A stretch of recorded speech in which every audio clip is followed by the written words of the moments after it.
Hello, welcome to the 12th video in this series, looking at simple Floppy Robin using Cocos2d with JavaScript. So in this video then, what we're going to do is we are going to get the collisions with the tubes finally working, which is the point of the game. This is actually going to be quite a short and easy video, which will be a breath of fresh air probably after the last couple of videos. So what we need to do is, inside the onTick function, you can see here I've actually prepared a little bit here, or if truth be told, I've had to delete this video I've done a couple of times already because of some big noises in the background, so I've tried to take out the code and go again. But anyway, inside the onTick, you remember that we ask if the robins hit the floor, the game's over. Now we want an else section in here, and we want to say that if the robin has hit a tube, then the game is also over. And how do we do that? Well, we do that by calling a function called bounding box on the sprite, which gives us the box surrounding the sprite. If I just call up a nice handy diagram here and click on the robin, you'll see here that we get, when I click on it, a nice rectangle around it. The bottom left point here is the X and the Y position, and then we have a width and a height, and those define the bounding box for us. And this bounding box will be then used to decide whether we've collided with the tube. So what we'll do is we'll take the bounding box of the tube, and then we'll take the bounding box of the robin and see if the two intersect. And in fact, if I just make a slightly more realistic tube based on what we have, never do things live is the golden rule, but never mind, and just group these together. Now you can see we've got a bounding box here for the tube and for our robin, and now we need to see if those two intersect. So very, very relatively simple stuff to get the collision. There's one small catch, I'm sure, which might have crossed your mind already, but we'll come to that. First thing we need to do is get the bounding box. So we'll make ourselves a robin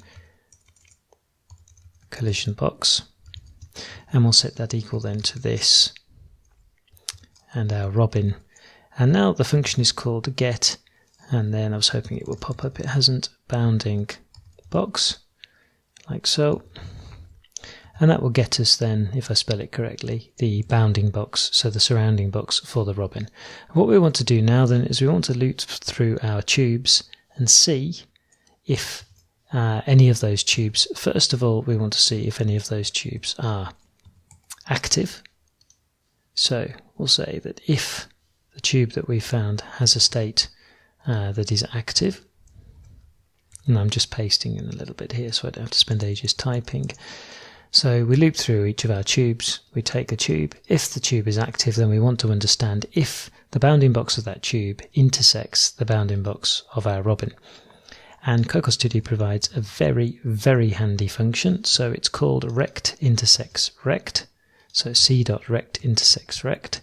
And the first thing you'll want then is the tube in question. And you'll ask also to get the bounding box.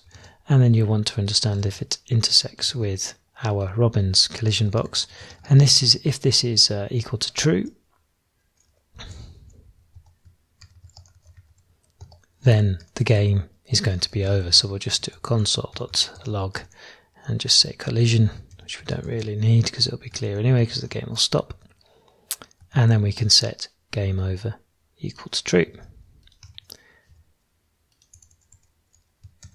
And that's all we need to do to have the detection done for the collision. So if I just bring up the browser and refresh, I hope I don't get some silly spelling error, and watch this come along. Let's have a look what happens now when I try and collide with a tube.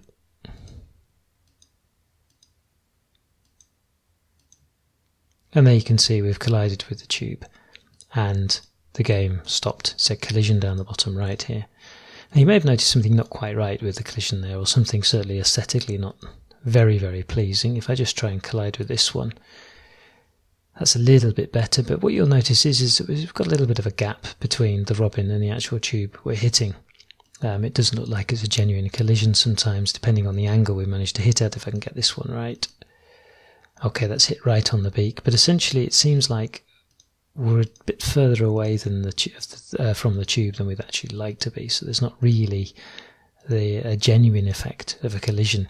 And this happens more towards the top of the robin than the bottom, which I'll explain why in a minute. In fact, that one's really bad here.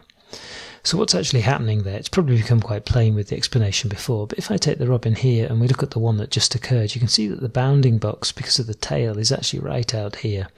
So as the robin fell, we actually ended up with a collision detected like this because it intersected with the bounding box of the tube, and the tube bounding box itself can also, depending on the direction you're in, be quite far out. The tube is actually inverted, but you get the idea. It's going to look like we're colliding when we're actually miles away. So what we need to do is we need to define a new one for the robin, and we need to actually take the existing one, which is here, and then we need to probably move the X in a little bit, move the Y up a little bit, reduce the height by quite a lot and reduce the width by a bit, and make a bounding box that more looks like something like this, or even like this. And then when the tube intersects this, then it'll look more like a reasonable collision around the robin. Now, obviously, if you're doing a production game or something professional, you'd like to spend a lot more time calculating exactly the collision box around the robin, but this will do for now. So the way we do this then is using this tube collision box function, which we've had inside the robin code for a long time. So what we want to do is we want to, inside here, return a new cc.rect, which is a Cocos2d rectangle, and now all we need to do is give it an x, y, width and height arguments. The way we do this is just saying get bounding box .x, and then we want to add or reduce as necessary. So in terms of the x, we're going to add 25. I'm just going to copy a couple more of these down here. In terms of the y, we don't need to add quite so much onto the bottom, we're just getting rid of the feet, so we'll just add 5 on here. In terms of the width, however, we need to make it a little bit more dramatic, so we'll take 30 off the width. It's maybe a little bit much, but it'll do for the effect. And then from the height, we need to be quite dramatic, as we've seen. If I can spell it correctly, and we'll take 25 or 20, let's say, off the height.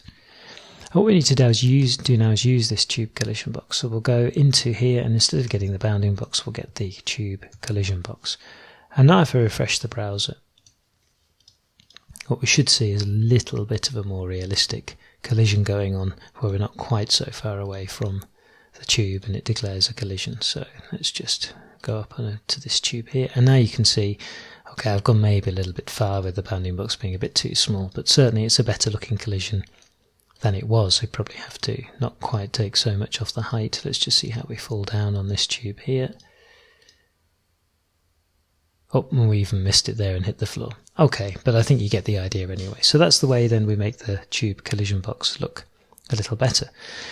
And for once, that's a relatively short and easy video. That's it for this one. In the next one, we can start adding things in like the scoring and the game over labels and put the finishing touches to the game. So thanks very much for watching, and see you in the next one.